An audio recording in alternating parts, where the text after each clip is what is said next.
I really appreciate everyone hopping in today, and I'm super, super excited to be speaking about building a champion. This is my first time doing a webinar, so feel free to hop in the chat and ask around some questions. I'm super excited to answer. And I think just some background on myself, I've been working in sales for about the past 6 years, and I actually started as an SDR intern over at DocuSign, and I worked my way into becoming an actual SDR over there, where I learned a lot about how to prospect, and specifically on the inbound side, I helped verticalize and lead the financial services team. After that, I moved over to the MDR team, where I learned a lot about outbound prospecting and all of the strategies that come with that. In 2020, I actually moved over to outreach. At Outreach, I've worn just a lot of different hats, like helping current customers, mentoring some teammates, and now specifically working with net new mid-market commercial accounts. So as a seller, I think it's important to not always focus so much on the numbers, right? There's actually just a lot of work and strategy that goes into closing a deal. So I'm super excited to share some tips and tricks on building a champion that I really think will help y'all close more deals. And so let's see if my screen sharing is working now and we can dive in. All right, let's make this a little bigger. So essentially, what we're going to be talking about is a couple key things here.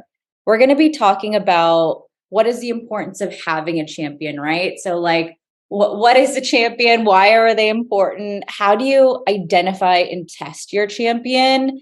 And how do you continue to build a strong champion? So I'm looking at the poll right now. It looks like building a strong champion with hot tips, identifying the champion with hot tips is going to be super important for y'all. So I'll definitely make sure to cover that. And then lastly, we'll make sure to cover how do you actually enable a champion to sell for us? But curious if y'all had anything else that you're hoping to cover today. All right. Well, let's dive in. Nice to meet you all. I see everyone calling in from New Jersey, from Kansas City, Chicago. Super excited for y'all to be here today.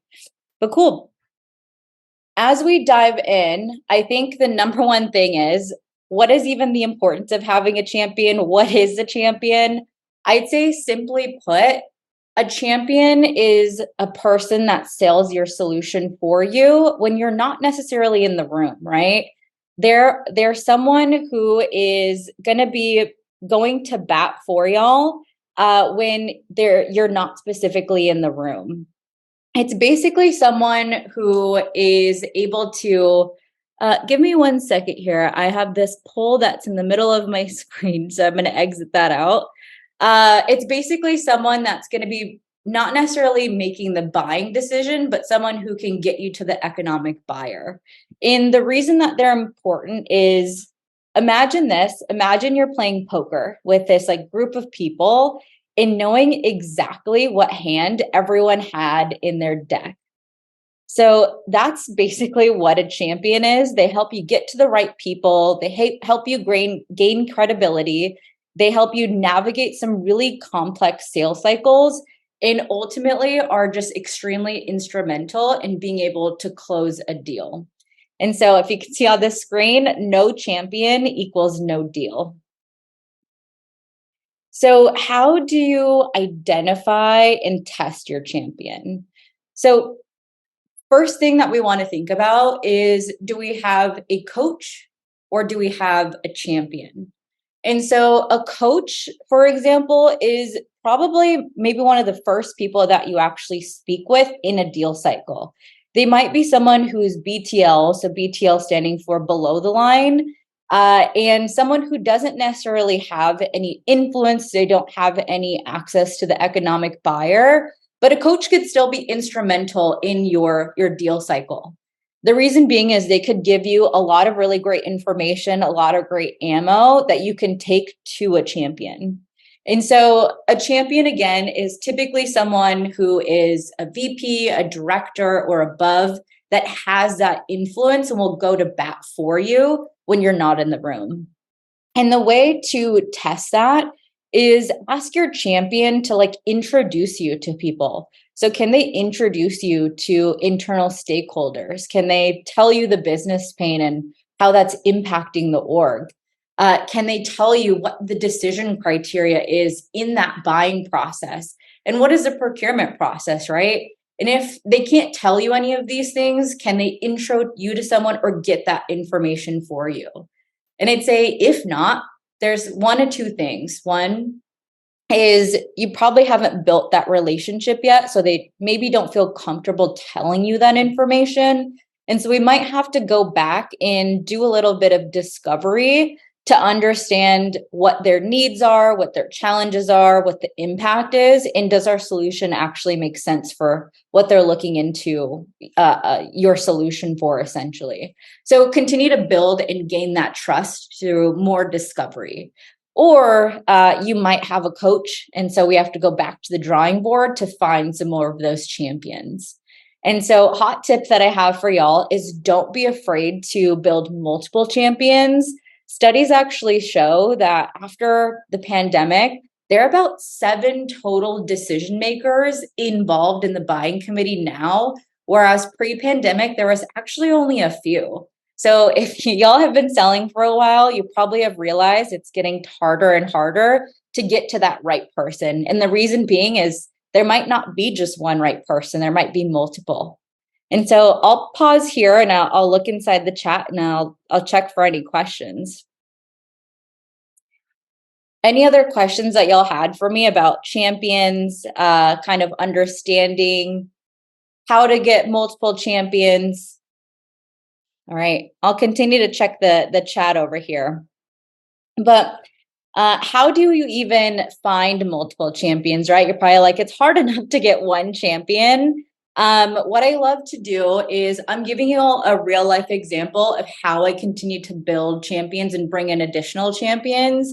Is once you have that like initial discovery call, I love to bring in or ask, hey, is there anyone specifically on your team that would find this demo beneficial to what their challenges or what their initiatives are? And chances are they'll probably bring someone in or intro you to them. And so for this specific deal that I was working, they had added a bunch of people to this demo. And something that I love to do, and it's like a great hack, I'd say, is reach out to each individual person on that invite separately and ask for some feedback, ask for some insight, just to make sure that you have a good understanding of maybe what they're looking for. And so with Josh, for example, I like added in a little bit of personalization. I added in that I was super excited for that call. And he was willing to hop on a call with me. So I was able to build multiple champions. So I see a couple questions on the chat here. So with Angel, how many champions on average do you have per deal? I'd say on average around three to four. And Sydney, how do you keep the relationship strong with a champion throughout a lengthy deal cycle? Now, that is the $1 million question, right? I have some tips and tricks in here that can really help you like continue to build that relationship with your champion, because especially if it's a longer deal cycle, you want to make sure that you're staying on top of that, right? So perfect. We'll definitely make sure to cover that. I'd say another easy way to help stand out from competitors is by like thanking people for their time through Sendoso. So I know there's a lot of different ones. So there's also like Snappy, Reach Desk, etc. So I love to send people coffee, maybe send them lunch, just as a thank you for being a strong champion. Hey, you spent time with me, gave me all of this great information. Thank you for being a champion. I'm gonna thank you by sending over some lunch. In the back of their head, they're gonna think, "Wow, that's super nice," and they'll be more willing to work with you. I'd say back to that question is like, how do you keep that relationship strong with a champion throughout a lengthy deal cycle? is what I love to do is anytime you have any upcoming calls, either with the champion or other people within that buying committee, is making sure that we're prepping properly for every single one of those calls. So before that call, are we hopping on with that champion? So again, going back to that analogy of playing poker, can that champion actually tell us what is it that are the concerns? Are there strengths and weaknesses perceived by that buying committee? Do we see any risk? Are there internal blockers? Maybe there's someone that doesn't necessarily is not bought into the platform yet. Is there, a specific rival solution that other people internally like better? And so having these like really strong feedback sessions is going to give you that ammo that you need to be able to get to the friction much faster. And if you know me, you know that this is like, if you don't have texting relationship with your prospect or that champion, I think it's really going to slow down your deal. I think anytime that you build a texting relationship, that deal is going to move much quicker and you're going to have access to that friction much faster. So research actually shows that 10% of text messages are more likely to be open and responded to than emails, right? If you think about yourself, or I think about myself, I'm constantly on my phone. And if I see a text message, I'm probably more likely to open it than an email. And so an easy way to get onto that texting relationship is, hey, do you mind if I text you with some updates? So really, really easy way for yourself, as Savannah is saying, to get on a new level because it just helps build rapport in a sense. It helps get to that friction much faster, and it helps you be able to exchange ideas much faster as well. So overall, really helps you build that relationship and get whatever ammo or information that you need to better help you build that business case as you continue that deal cycle. So if you don't take anything away from this session, take away that texting will go a very, very long way. But additionally, in outreach, we have something called Deal Health. I love, love, love to use Deal Health because it really does help me understand where my deals are at. But specifically for champion building, I'm going to be looking at this a couple different ways. So in outreach, we have an easy way to organize and prioritize our opportunities and understand how healthy these deals are. So essentially, here's a list of all of the deals I'm working. I can actually see how healthy they are. I can see any emails back and forth, the status, and the next steps. But essentially, when I'm looking at this deal, I can see, hey, do I actually have a next step on the books? And so if this is highlighted purple, I know I have that next step booked. If I have any of these tasks highlighted, I know that I have some tasks execute to book that meeting. Or if I have this little sequence button highlighted, I have sequence against this opportunity to make sure I'm continuing that to get that meeting booked. But essentially, if I don't have a meeting booked, then I'm probably doing everything I can to make sure I'm continuously nurturing that deal. And I'm also looking at, for example, how many prospects are associated within this deal cycle. So again, there are about 7 decision makers in this buying committee or buying process these days. So the more people that we have associated to this opportunity, the more likelihood it is for your deal to close. And so we're looking at the Walking Dead here, and we're like, shoot, we have one prospect, we have a health score of 38 that probably doesn't look too great. And so now within outreach, I can easily just select this deal.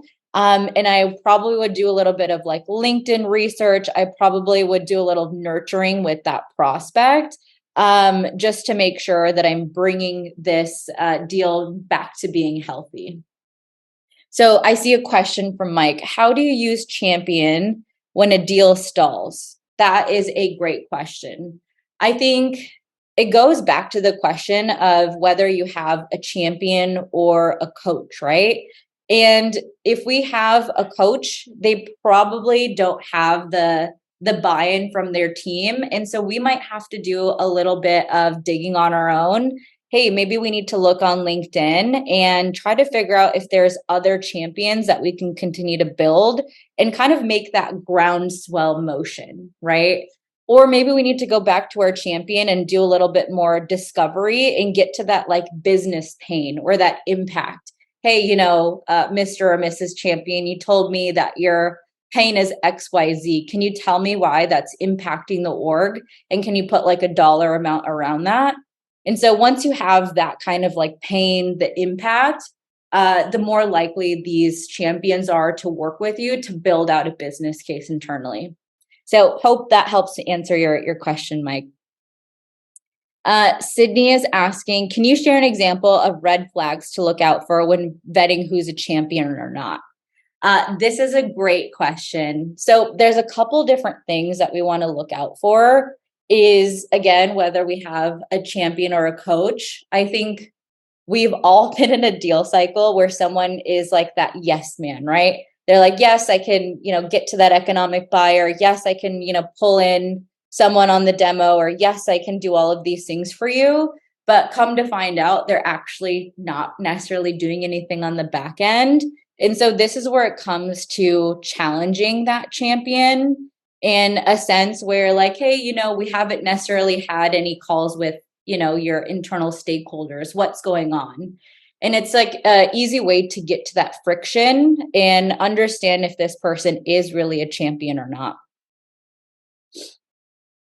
Awesome. Any other questions in the chat before we move on?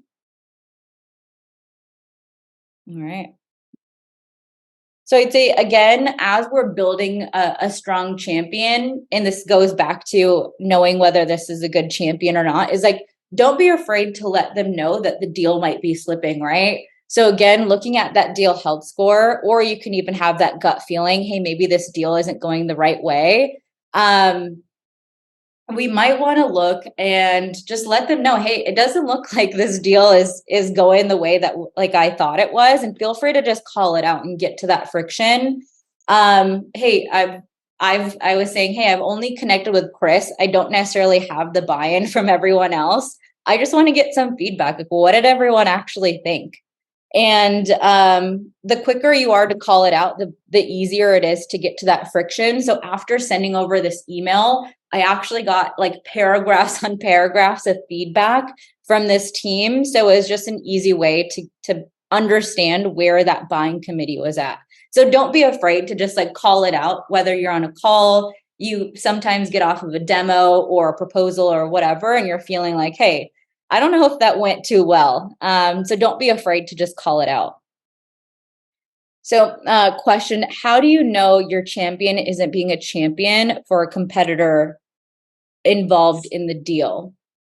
That is also a great question. So as you are going through the deal cycle, something that you always want to know is, where are you at within this process?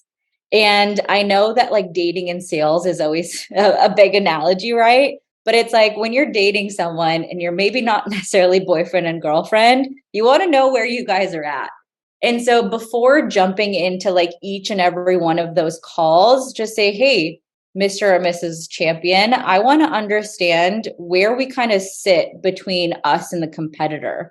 Is there anything specifically that you like more about them? Is there anything specifically from our platform that you think is missing? So again, it's about getting to the friction and understanding what that feedback is so you can overcome that objection much quicker. Cool. Another way to get really, really aligned is having a game plan. And so within outreach, we have something called success plans. And so within your org, you guys might have like mutual action plans. Maybe you have something like templated within your Google Doc, just kind of like a checklist of everything that needs to be done to move backwards from closing that deal. So with outreach, we have the way to outline that, let's say, for example, checklist, but we can actually share this with that buying committee. So for example, if you have about like 7 people that are involved in this like buying process, the likelihood is all 7 of these people probably have different ideas of what their success criteria is. And so they can actually go in here, add things to the checklist that they specifically need to see. They can add that criteria of what's important to them, like an RFP, for example. They can add resources. I can add all of the demos I've done. I can add all of the decks, all of the resources I've shared. And I can actually share this with the prospect or the customer so they can continue to add and collaborate things in here as well. So it makes it really, really easy to eliminate any of the kind of extra information. So this is huge, and it makes it really easy for, at the end of the day, we're trying to get to the economic buyer and build out a case. So this is really easy to make a clear painted picture of everything that's gone on and everything that needs to happen still.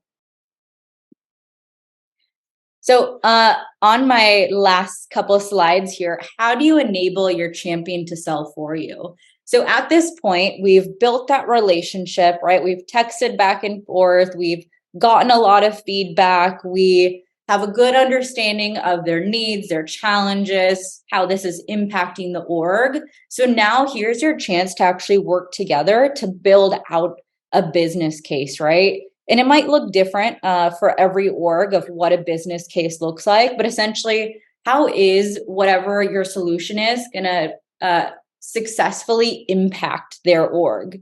And so sit down together and start to create whatever that business case is.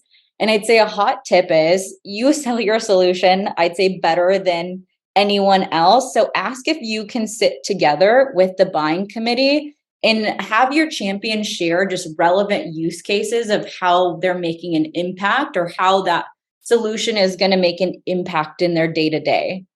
I'd also say set up a conversation to prep them with solid talking points to help them feel confident in presenting this to their buying committee too. So let's say, for example, I actually did have a prospect that I was working with or a champion, and she was like, hey, I'm bought into your solution. My org is bought into your solution, but just COO, he really just needs to see ROI. So can you sit down with me and pretty much work with me on building out a business case? And so this is when I knew she was like the strongest champion I could ever have. But she sat down with me and gave me all of these really great metrics, right? She gave me all of the emails they're sending out, all of the meetings they're booking, opportunities, like all of this really great data. And I basically prepped her on how outreach looks at ROI and what they can expect to see ROI at the end of the day. So that's how you know you have a really strong champion, is if they're just willing to work with you and sit down with you to present the solution. And so quick workshop that I had for y'all, I'll also send over this material afterwards, but like select one or more of your opportunities and just like ask yourself, do I have a champion in this deal, right? Or do I have a coach, and what sort of actions do I actually need to take to make sure that this deal is healthy and I'm continuously building that relationship with my champion? And if you're like, hey, I don't know if I necessarily have a champion, or I don't know if I've been testing my champion enough, take some of the strategies that I mentioned today and win more deals. That's all that I had for y'all.